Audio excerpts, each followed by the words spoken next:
But starting this season, the competition has a new look. This brave new world of the Women's Champions League features several changes. So let's quickly review the main points of the new era launching today. OK, so the field will expand from 16 to 18 teams. The group stage is replaced by the league phase. Each club plays a balanced schedule against 6 different teams, 3 at home and 3 on the road. As such, advancing to the knockout round is different. At the end of the league phase in December, the top 4 advance directly to the quarter-finals. The next 8 teams go into a playoff, 4 home and away games, with the winner advancing to the quarter-finals, and the bottom 6 teams in the league phase are eliminated.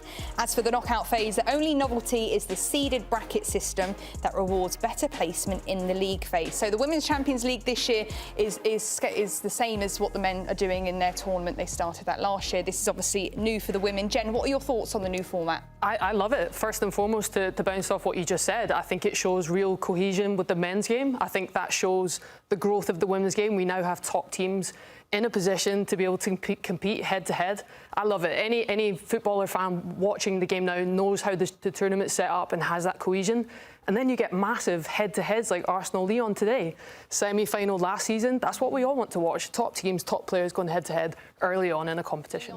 Yeah, I mean, the 3 Americans for Lyon are huge, definitely. OK, taking a look now at the Americans we're going to be seeing in tomorrow's games. We've got a lot of Americans in that Chelsea squad, looking at Naomi Girma, Alyssa Thompson, Caterina Macario.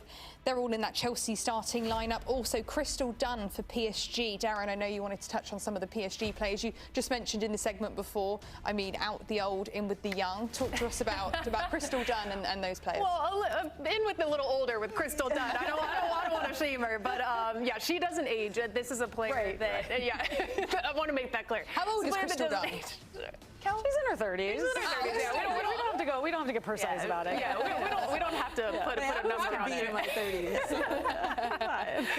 League play, I think that contributes potentially to not being able in these really big moments. Recently. You think it's not competitive enough? Yeah, I mean, look at the start of league play. How many goals have they scored? 30. 30 goals. 30 goals. 30 goals. I agree. It's not realistic. 5? It's incredible. So you want to say, okay, they have so much firepower. There's no doubt they're going to come in. They're going to roll over competition. But the reality is, everyone brings their best to Champions League. Well, I think that's the issue that they faced last year. They get into Champions League and they face teams where they're not walking all over. They have to respect the attack of an opponent. They get hit on the counters. They're very vulnerable on set pieces because they're so relaxed. How many times do we see Paredes up into the 18 and there's a boat you could drive through the back line at Barcelona? Yeah. If we don't see that change this year, which I actually really do think we will see that, they will not do well in this tournament. Yeah, they've scored 31 goals in Liga FA and they've only let in 1. This is an absolute nightmare from Bayern. I honestly expected so much more from them, but they're soft. They're not defending. They're late to every play. They're allowing Barcelona all the time in space. They're not cutting off the passing lanes. It's just a nightmare. They got to adjust that. Yeah, it looks like they don't have chemistry. And there's not a lot of trust between the team of who's stepping, who's sitting back. They're not communicating it. Yeah, it's way too much space when you're playing a team like Barcelona. You need to be suffocating them or sitting low. But is this dominance even a real big surprise from Barcelona? Because we know they're coming in to this competition with vengeance, aren't they? They definitely are, and they are a team that can score goals, and we are seeing it play out in this first game. Let's start by talking about the Bayern-Barcelona game because it ended at 7-1. I knew we all thought Barcelona were going to come into this game all guns blazing, but that was a bit much. I did not expect that from Bayern. Honestly, I expected so much more, especially from Georgia Stanway and Caruso in that midfield. I thought they'd be able to do a little bit more against Barcelona's awesome trio. But they didn't come out to play today. And when the first goal comes and second goal, third goal conceded, they just gave up. They did. And you saw it in the 6th or 7th goal, whichever one was the transition goal that Barcelona was able to score. So many. No, I really did. I don't know which one it was because you saw it in that.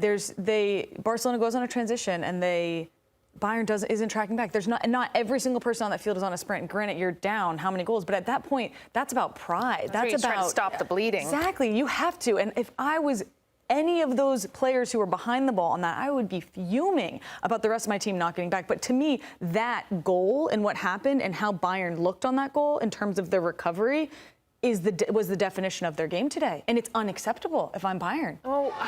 This is stuff we know, and I think if we want to compete with them, we have to step up, and this is what we want to do in the next game. We appreciate you speaking to UEFA. Good luck next game. Thank you. Thank you, Klara. Klara Bühl, only goal scorer. What were your thoughts on her interview? She said they were a bit passive. Yeah. They were really passive the entire game. I mean, what a way to handle that interview after a 7-1 loss. I don't think I would be that graceful. I don't think I would have been that graceful, let alone done it. But yeah, passive was a very nice way to say they didn't show up today against Barcelona when you expect Barcelona to come out that way. Heaps. Lindsay, thank you so much for joining us. How are you? Oh, I'm great. It's great to see you all. Oh, excuse me, sorry. I'm looking up there. Okay, sorry. Linz, can you hear us? Lindsay, I know you know Darian and Kelley quite well, just from US Women's National Team stuff. Have you got any fun stories about them? Anything we should know? We don't have to go there. I think I roomed with Lindsay when I was like 17. Hey, I was good terrified. Stories, baby. Lindsay, keep it together. Kelley's nervous. Kelley's nervous. Linz, you can just... Cappy's really nervous, huh? Linz, how much do you miss me? Come on now. Let's hear it.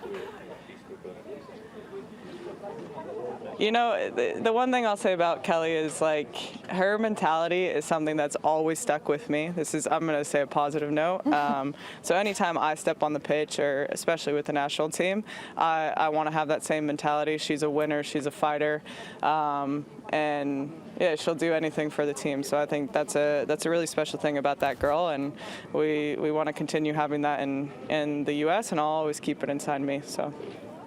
Lindsay, also. You're sweet, Linz. I love you, girl. Linz, hopefully we'll interview you again and you can have a little more ammo. But she's on crazy. Kel. She's crazy. We don't need that. We don't need that. Okay, cut. The interview's over. I've got to give credit where credit's due. You had a great game, but also I'm loving your nails. They're looking great. Oh, they're always on point. They look great. It's extremely high praise for the new manager coming from Lindsay Heaps, and I think my initial thought from that is, oh my God, they have that kind of talent, and then you're going to combine that kind of coach him coming from Barcelona. He obviously had a short stint at Washington Spirit, but you bring him in and what this team can become because of who they have on the roster and what he's been able to do, even that short amount of time to have that kind of impact.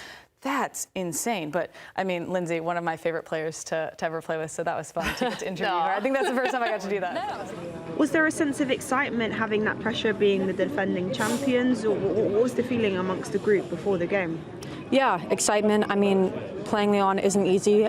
We knew having a home crowd, that could be an advantage to us. And again, it's a privilege to have that pressure. And I think with us, we wanted to come out strong, make a statement, especially with the last few games. So again, we're frustrated and we know that we need to do better. Like what Emily said, there is a pressure going on their backs going into this tournament, isn't there, just from last year? I mean, yeah, but that's what success comes with, right? You made a great point. Baby. You made a great point before the show. It's the hardest thing to win this kind of competition. It's even harder to do it again. And look, listening to Emily Fox speak there, she seems so deflated. And I think that's the hardest point. They've come off the back of 2 draws and 2 losses back to back. That is not the norm for an Arsenal locker room. So it's going to be difficult, this next little spell, but they have to bounce back from it and have to remember that you played up against a team that got knocked out in the semi-final by you. They were coming for you, and that's all. They've come up against a really top side, and this is where you need leaders. We spoke about it again earlier in the show. Kim Little, Leah Williamson, even if she's injured, she's still going to be arm around you, solving solutions, and they're the kind of people you need. 100%. Yeah. I mean, I think it's brilliant. I think Bon Metier on most days out of the year is one of the best players in the world. Don't get me wrong. I think she deserves all of her flowers. But this year, she did not deserve this tournament. This award, due to her being out from injury. She didn't have her best season with Barcelona. And I think if we're measuring the Ballon d'Or via trophies and the hardware that your team takes home, Barcelona didn't win Champions League. And her former teammate, Mariana Caldente, won Champions League, led her team, Player of the Year, deserved this award. And it makes me question why the women's awards are measured with only 50 journalists versus the men's 100. I have a lot of questions about this if we're going to keep the women's game involved in the Ballon d'Or. There needs to be a really big adjustment to actually account for a lot of the players and the teams that just weren't even recognized.